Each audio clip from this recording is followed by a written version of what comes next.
Are you one of those people who just can't go anywhere without your furry companion? Well, Uber is about to let you take that furry companion with you for a fee. Xbox, Twitter, Uber, Postmates, Netflix, UberPETS, Google, Facebook, eBay, DoorDash, Apple, Amazon, Airbnb, The Apptrepreneur. Hey everyone, this is Kevin the Apptrepreneur, and this is Perry. He's my pet chinchilla. I know that the article we're going to be talking about in the news story has more to do with like a dog than a chinchilla, but you know, I needed some visual representation. Are you getting a little anxious? I guess I should put him back in the cage. Hold on one moment, folks. 3 hours later. All right, there we go. Chinchillas. I mean, they're fun, but they're very energetic and they don't like to get held for too terribly long time. Anyway, we're going to continue with the video, of course, but before we do, if you are new here and you want your daily videos of Uber, Lyft, gig economy, apps, streaming wars, whatever, click the subscribe button, ring the bell. We have videos uploaded almost every day. Saturday's a big exception, but even sometimes on Saturday. So anyway, pets and Uber have been a very contentious situation for a lot of drivers, including myself. Now, no, maybe not so much myself. I, for the most part, when I was driving, did not mind when people brought their pets on. I mean, as long as the animal looked like he was well behaved, and especially if it was like a lap dog, I didn't really care too much. There was only one time when it was like, I looked at the dog and it was like shedding, and it was old, and it drooled a lot, and it was kind of like, is that a service animal? No, sorry, no pets allowed. And there's a lot of confusion about, you know, whether or not pets are allowed on in the Uber vehicles. Now, the official policy is the driver gets to decide whether or not you let a pet into the car, unless it's a service animal. If it's a service animal, then you can say no. How do you know it's a service animal? Well, you can't just outright ask them that, but like, search Uber Hints video about what kind of questions you could ask to determine if an animal is an actual service animal or not. And emotional support doesn't count, in my opinion. Maybe legally it does. I don't know. Emotional support animals, you know, that's a whole other topic. Not going to talk about it. Well, Uber's trying to fix that problem with this, because UberPET lets furry friends join the ride for a fee. Now, obviously, I'm the cynic in the UberTuber community. I think there's two real reasons they're doing this. And it's not just for convenience, although I'm sure there will be part of it. So let's take a look at what The Verge has to say. Uber is experimenting with a new feature that aims to reduce cancelizations as a result of customers bringing a pet along for the ride. Dubbed UberPET, the new feature will be available in select cities starting on October 16th. That's like, 6 days from now as of the posting of this video. It used to be that bringing a dog or cat in an Uber was unpredictable. Uber recommended customers contact their drivers before bringing pets in the car, but it's likely that many people didn't follow this advice. Surprise pets are among the many complaints you'll hear from Uber drivers. Drivers have allergies or don't want to deal with shedding or a cleanup. Although I will say, you could always avoid the cleanup for the most part if you kept some towels in the trunk of your car. A little bit of free advice right there. As a result, oftentimes the ride would be canceled. Uber wants to reduce that friction with this new feature. Now riders can select UberPET among the list of options before selecting a ride. A surcharge of $3 to $5 will be included in the upfront pricing when the option is selected in the app. Meanwhile, drivers who don't feel like shepherding creatures of the four-legged variety can opt out in the preferences section of the driver app. If, however, they choose to welcome those pets as passengers, they will be guaranteed to receive a significant portion of the surcharge on top of their standard trip earnings. So, yay, that's actually pretty good. That's probably like the biggest question, like, were the drivers actually going to get paid for this? Because we didn't want another safety fee scam. For those of you who are not aware, and by the way, this has been confirmed in the book I'm reading about Travis Kalanick right now called Super Pumped. Highly recommend it. We're going to be doing a live reading of it in a few weeks. Well, Uber charges a rider safety fee to the passengers, and they tacked it on basically as a way to get hundreds of millions of dollars from passengers. Drivers didn't receive a penny of that surcharge, and Uber, for the most part, didn't really spend the money on safety anything. They just, and they still don't to this day, from what I have read. So when you hear that they're going to tack on a fee for pets, the first question you have is, do I get any of it? And Apparently they will. Now, they say a significant portion. I don't know what that means in Uber's eyes, because Uber believes that drivers already get a significant portion of the fare, and the fare is sometimes as high as 50%, sometimes even more in rare situations. So I would prefer them just say, hey, you get 80% of the fee. I think that'd be simple. I mean, if they start pulling this stunt where they're charging the passengers arbitrary pet fees, and then they're giving the driver an arbitrary amount based on whatever arbitrary algorithm, then no, it's just another Uber scam. But the fact that the drivers are getting something for it is a step in the right direction. Here's the key thing though. Service animals are exempt.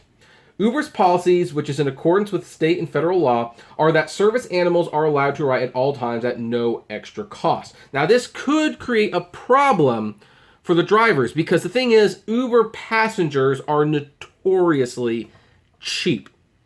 And I think while some people will, to save the hassle, just select UberPET, and I will definitely select UberPET if I need to take Perry with me. I sometimes do, and that's a very interesting conversation with the Uber drivers when I bring Perry along. They actually look at him with a little bit of confusion, almost like, what is that?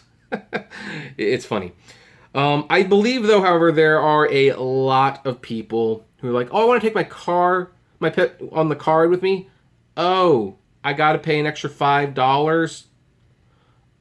He's a service animal. Because I think the service animal thing is totally abused. I'm not saying there aren't legitimate service animals. There clearly are.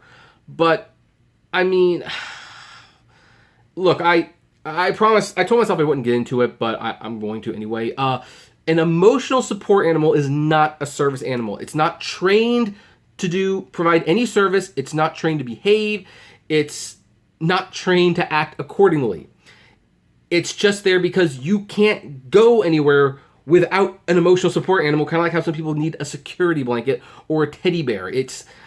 I think it's ridiculous. If you're one of those people who have an emotional support animal, you know what? Hey, you can leave a comment below. I would like to know why you have it. Maybe there are some legitimate reasons. I'm not saying there are never legitimate reasons. It's just, I think it's kind of like, I don't know. And it's not a real service animal. That's the bottom line. An emotional support animal does not count as a service animal. And I think a lot of people will try to use that excuse to get out of paying this fee.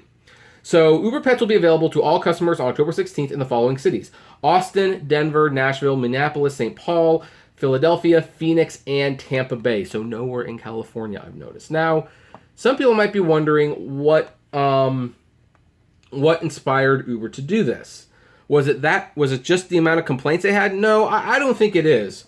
Because here's the thing. If there's another thing I've learned from the Super Pump book, and this was in the days of Travis Kalanick, but I believe the philosophy is the same. Travis Kalanick was such a competitor that he kept an eye on the competition, and when he saw them doing features, he stole their ideas, and he would even try to beat them to the punch. In fact, on a side note, one of the funniest things is that Lyft was originally going to do the Lyft Line thing, and then Kalanick found out about it and launched Uber Pool before Lyft Line launched, which is funny. He might have wanted to let Lyft try that one out first because people don't like it, and it loses them the most money. So, you know. Now, I think the real reason, in keeping with that theme, that Uber is doing this is because of this. This is called Spot On, and this is rideshare for people with pets. It specifically is in case you want to take your four-legged furry companion with you some places. This is a service that these people are going to pick you up knowing you're going to have an animal with you. And I believe Uber looked at that and realized that, hey, that's a niche market. They could get some real traction, but not if we undercut them by making it an add-on feature. Then we can make a little bit of extra money, so can the drivers. And yeah, so I think it is more in response to this than anything else. But hey, you know what? That's kind of fine, I guess. I mean, it's probably a long overdue feature. I can understand like why you would need this feature, because again, there are some people who are allergic to animals, and there are some people who just don't want them in the car, and it creates conflict. Like, in fact, I'm even going to share a story when I was picking up my car, I called like a Lyft one time, and I had my Yorkie Carter. And I brought him up to the window. I said, hey, it's totally fine if you say no. Can I bring him with me? And he said, as long as you keep him in your lap. And I said, fine. And I held him. Carter's so friendly, he wants to jump to his lap.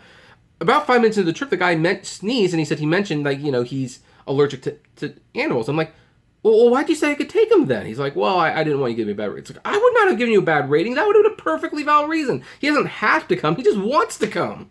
So, you know, it did create a lot of friction. Now you can put in your settings whether or not you want pets or not.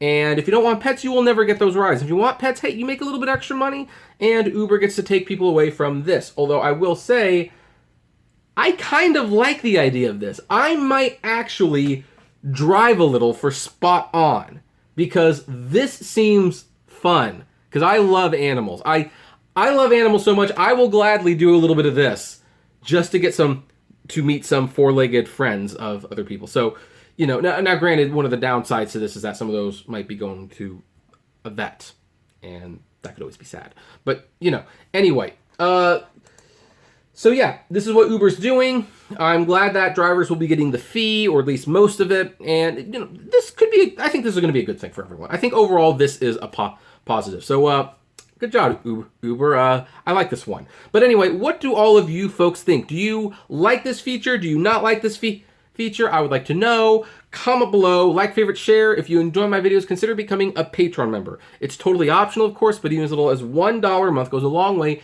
helping the channel run smoothly, and you get access to my Patreon's exclusive blog.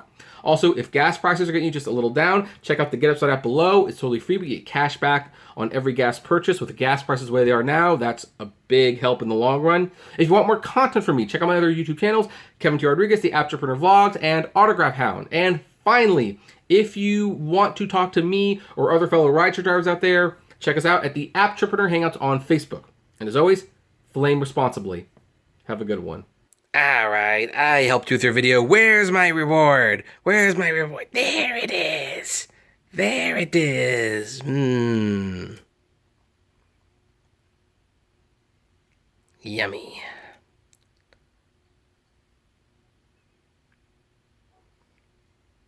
By the way, between you and me, you need to read the articles before you comment on them.